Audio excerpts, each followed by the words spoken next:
Hi vlog, may love shout out everyone. Ayan, magagawa naman tayo ng isang malupit na latte art. Kung tawagin ay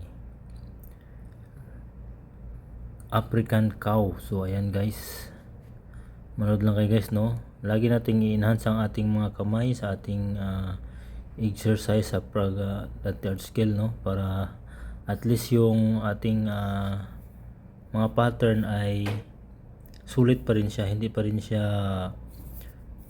nagpipid. Kasi pag tumatagal na hindi mo nagagawa yung mga pattern na yan, ay nagpipid po yan guys, no. Kailangan mo i-exercise, i-enhance lagi yung mga natutunan mong mga pattern para hindi mo masya makalimutan. So yan guys, start na tayo guys. Ayan, ang una natin gagawin, isang wiggle na bagsak sa kaliwa, and then sa pangalawa yan, tapos pangatlong wiggle. So guys, sa pag-wiggle, no, pag-aaralan nyo mabuti para magiging magi-improve. So ayan.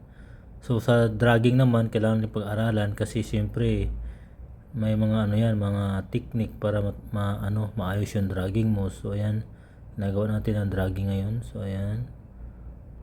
Ito ay isang African cow, no. So tingnan niyo lang guys. Ayan ang ating African cow, malapit na matapos.